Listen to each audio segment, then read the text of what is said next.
Boa noite, pessoal. Eu queria bater um papo rápido com vocês sobre empreendedorismo, sobre como que é esse processo de empreender, de começar um negócio novo, como é que isso funciona, quais são as preocupações que a gente tem que ter. Claro, eu vou falar de maneira bastante sintética, sem entrar muito a fundo nos detalhes, mas algumas coisas interessantes, né? O empreendedorismo sempre começa com a figura do empreendedor, que é uma pessoa que quer ver o mundo diferente por alguma razão. Ele enxerga que alguma coisa poderia ser melhor. Então ele tem uma ideia, ele vê, na verdade, uma oportunidade. É uma pessoa que é inovadora, é uma pessoa que é proativa, ela não só vê que as coisas podem mudar, mas ela quer fazer aquilo acontecer, ela quer protagonizar aquela mudança.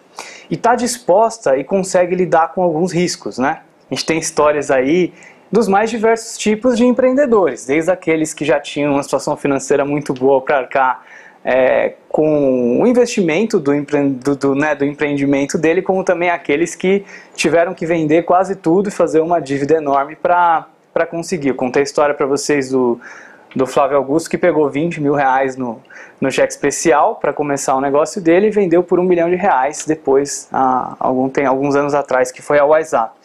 Então a gente tem várias histórias, mas a gente sempre vai ter os elementos da proatividade, esse elemento da inovação e esse elemento de saber lidar com alguns riscos. Tem três coisas importantes que existem numa startup, né? Que é um tipo de empreendimento.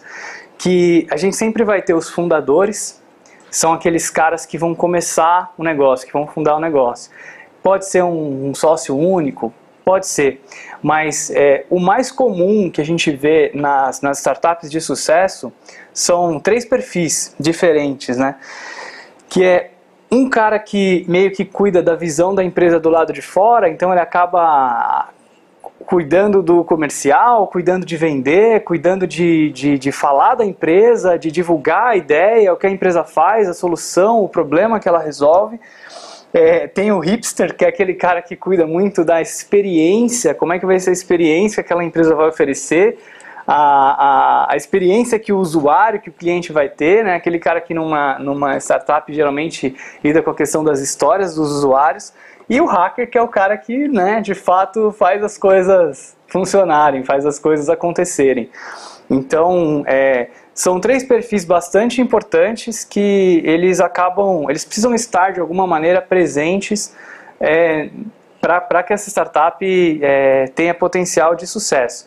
Se você tiver uma pessoa, um empreendedor que consegue reunir essas três facetas, talvez ele sozinho consiga fazer bastante coisa como fundador, mas sem dúvida vai precisar de muita gente para ajudar ele a fazer o negócio para frente. E a gente precisa ter uma oportunidade, vou voltar nesse assunto, porque oportunidade e ideia são coisas diferentes, que muitas vezes a gente confunde, e ele precisa ter também recursos. A gente vai falar um pouquinho sobre como obter recursos para esse negócio. Oportunidade e ideia são coisas diferentes. Você pode ter uma boa ideia de melhorar alguma coisa, mas de repente você não tem um mercado de fato para aquela ideia. Não sei se vocês já assistiram um programa americano chamado, se eu não me engano, chama Shark Tank, que é um programa que os empreendedores apresentam a ideia deles para alguns investidores, alguns venture capitalists, e eles questionam as ideias, e se eles gostarem da ideia, eles podem virar sócios do cara e investir na empresa dele. Então, assim, a gente vê todo tipo de coisa. Por exemplo, uma mulher que mostrou que ela criou uma coisinha que você acopla num notebook e para você poder colocar os post-its do lado, em vez de colar direto na tela. Então, assim, beleza, pode ser até uma ideia, pô, bacana, legal, é um nice to have, interessante, quem gosta de post-it, mas assim, não é uma dor real das pessoas. Não é uma coisa que você talvez esteja de fato disposto a pagar por aquilo, a investir, e que muita gente vai querer comprar aquilo. Então, uma oportunidade, ela tem algumas características. A primeira é que, assim, tem gente que de alguma maneira está sentindo algum tipo de dor, né? Está incomodada com aquele problema. Está incomodada a tal ponto que ela está disposta a pagar para você resolver aquele problema. Tem algumas coisas que você tem que convencer o seu cliente de que ele precisa daquilo. Você tem que educar demais o seu cliente para ele conseguir enxergar que naquela sua solução ele vai ter algum benefício. E tem aquelas coisas que de cara você já, beleza, resolveu o meu problema, maravilha. Você não precisa ser convencido, porque aquilo já está te incomodando, aquilo já está doendo de alguma maneira. Essas são as melhores oportunidades que a gente pode encontrar. O tamanho do mercado também é muito importante, especialmente se você quer ter um negócio realmente que vá ter um grande impacto, né, financeiro, e também um impacto no sentido de ter muitas pessoas impactadas, né, envolver muitas pessoas, ter muitos clientes. Então você tem que pensar qual é o tamanho do mercado, quantas pessoas eu vou conseguir atingir com esse meu produto. Então, por exemplo, se a gente está fazendo uma solução para supermercadistas, qual o tamanho do mercado? Quantos supermercados eu tenho no Brasil? E essa minha solução é para qualquer supermercado ou é para alguns tamanhos de supermercado ou supermercados com certas características? Isso vai diminuindo e vai enxergando qual o real tamanho do mercado. E muitas vezes o tamanho do mercado é pequeno demais para aquilo poder ser algo realmente relevante. E aí você precisa entender que a sua ideia pode ser muito boa, mas ela não pode ser naquele momento uma boa oportunidade. Qual que é o potencial de crescimento e qual que é o potencial de escala que você tem também? Porque dependendo do seu modelo de negócios, você não consegue escalar facilmente. Quando você tem um modelo de negócio que depende muito de pessoas que são muito bem treinadas, que têm um certo tipo de skill muito bom, que você precisa para poder escalar o negócio, ter cada vez mais gente, você vai ter uma limitação muito grande. Se as pessoas precisam estar nos locais em que o negócio acontece, isso pode ser uma limitação muito grande que vai evitar que você escale. Então, como é que você consegue criar um negócio que escale com facilidade? Lá no final eu vou dar um exemplo para vocês que tem todas essas características e as coisas talvez vão se encaixar um pouco mais.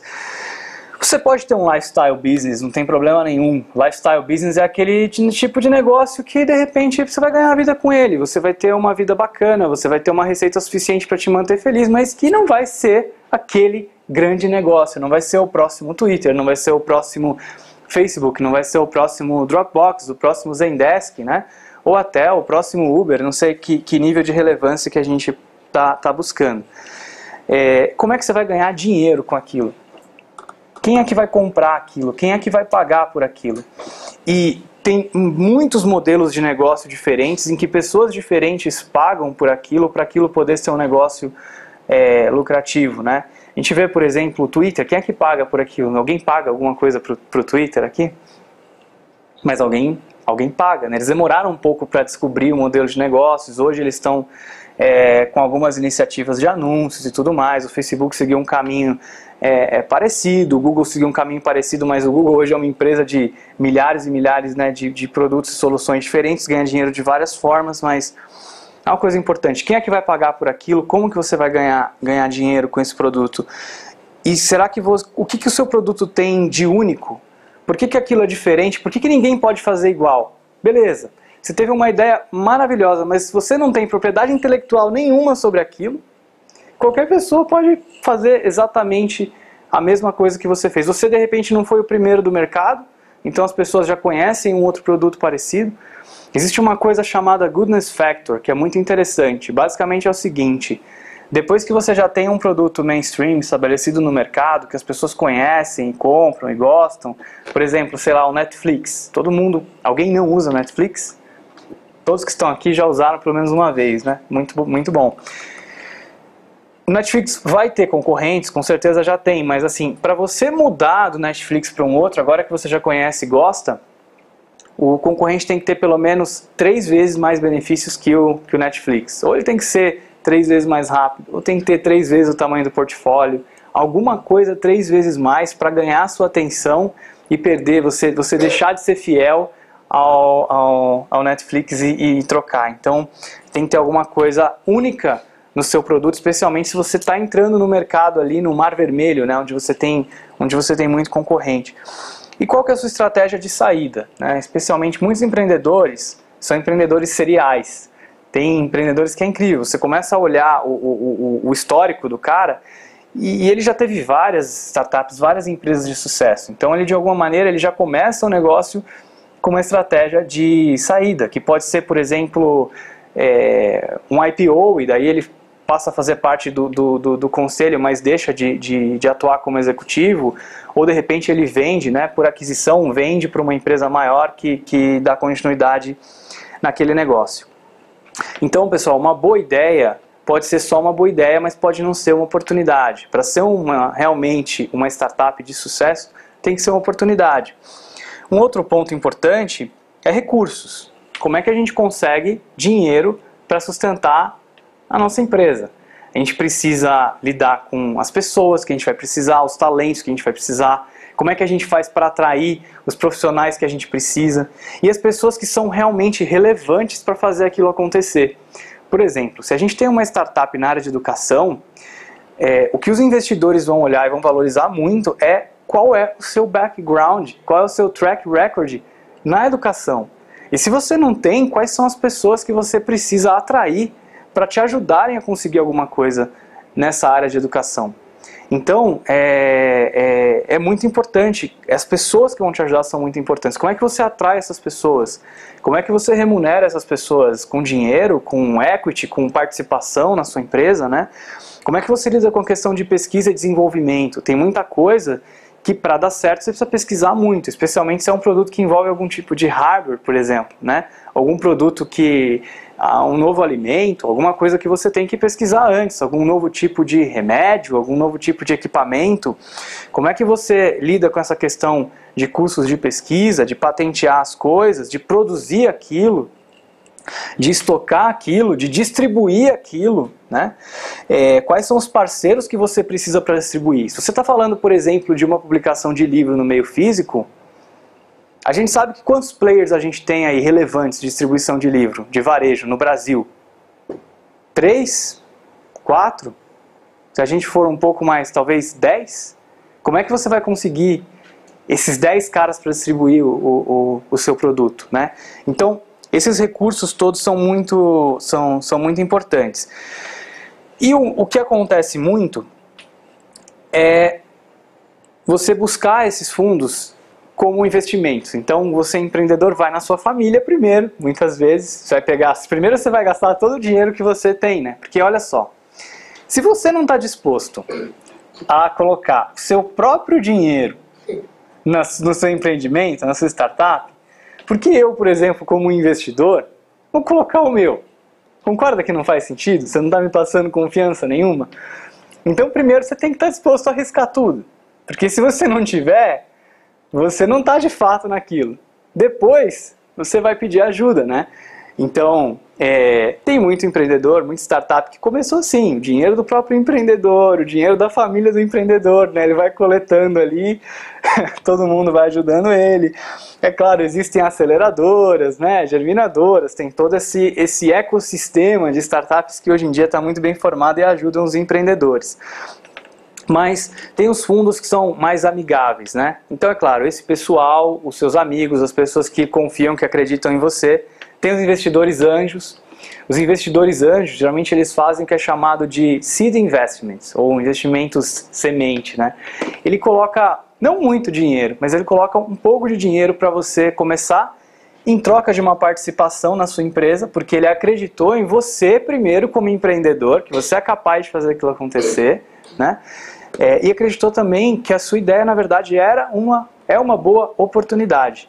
E aí ele te ajuda a começar com uma participação, por uma participação na sua empresa, mas não só ele te ajuda com o dinheiro, né? Isso que é legal. O investidor anjo, ele te ajuda com a rede de relacionamentos dele, que talvez vai te ajudar a conseguir aquele canal de distribuição que você não conseguiria sozinho, né? Ele vai fazer uma ligação e o cara vai falar com você o que você não conseguiria fazer sozinho, e ele vai te ajudar com uma mentoria. Geralmente investidor anjo são pessoas que já investem em muitas startups, fazem parte de conselho das startups, dos boards, né? Ou que já tiveram as próprias startups, os próprios negócios de sucesso, já venderam, ou enfim, tem uma posição menos operacional e conseguem realmente te ajudar a fazer a coisa acontecer. E para ele é importante que a sua empresa realmente dê certo, porque senão ele nunca vai ver aquele dinheiro que ele pôs de volta, né? Ele vai ser uma participação na sua empresa até ela quebrar, por exemplo, ou para sempre. Se a sua empresa for rodando nesse lifestyle business, ele nunca vai conseguir você nunca vai conseguir comprar a participação dele de volta e o dinheiro dele vai ficar lá parado na sua empresa. Então, investidor anjo é muito importante nesse ecossistema de startups.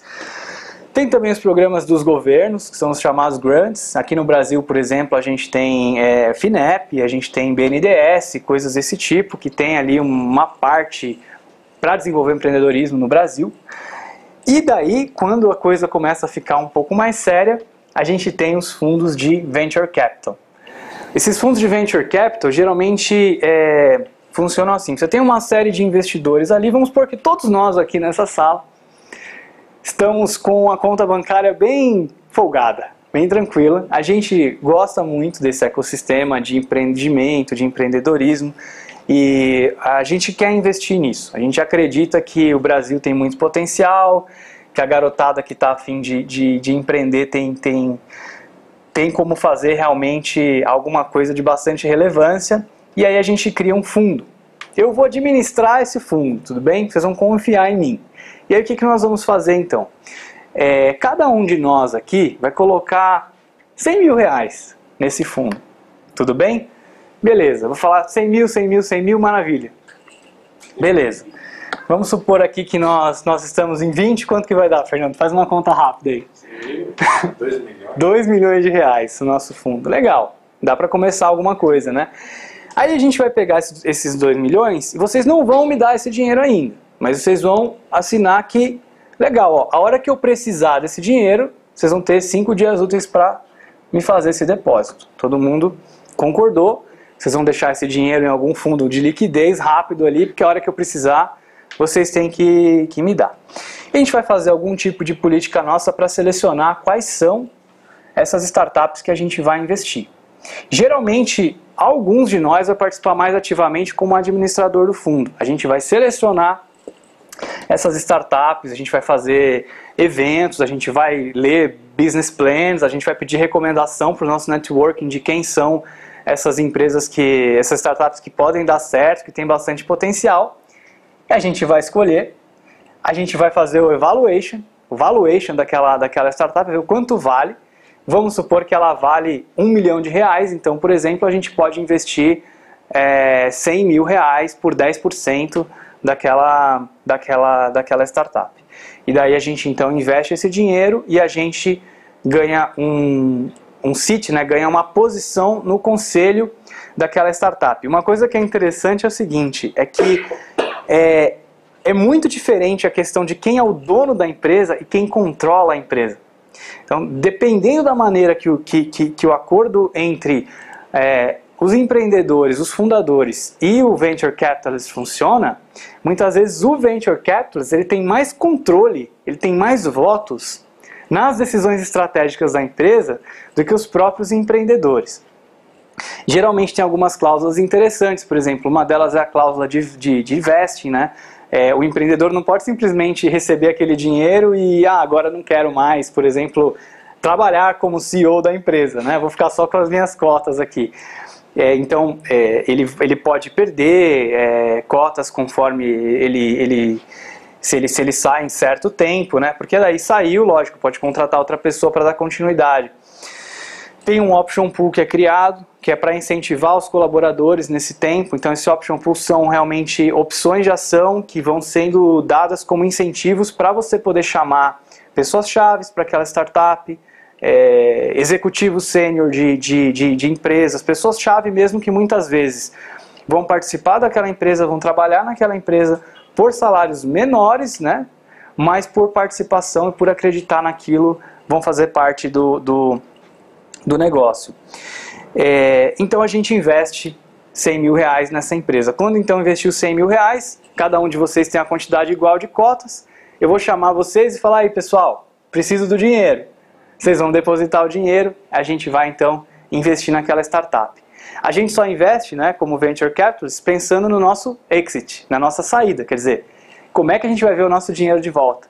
A gente acredita que aquela startup tem potencial de ser comprada por uma outra empresa, por exemplo, e daí quando ela for comprada, a gente tem o direito então de reverter de novo as nossas ações em dinheiro.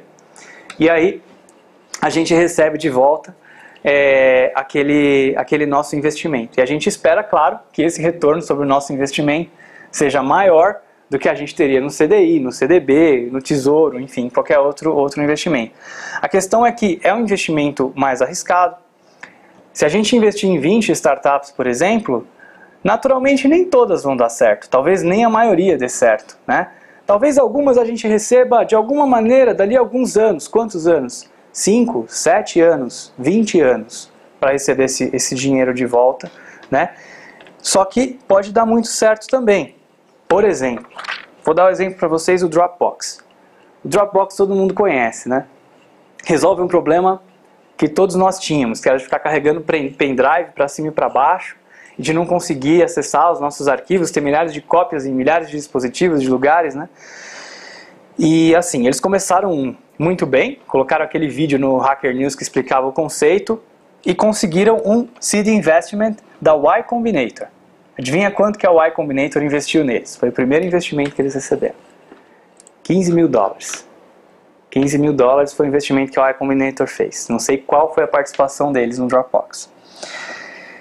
Depois, foi feito um investimento, que aí é um syndicate que chama, que são várias empresas, vários fundos de venture capital investem juntos, fazem um aporte juntos e cada fundo ganha uma participação naquela empresa, de 1,2 milhões de reais. Depois de algum tempo, foi feito um outro investimento de 6 milhões de reais pela Sequoia.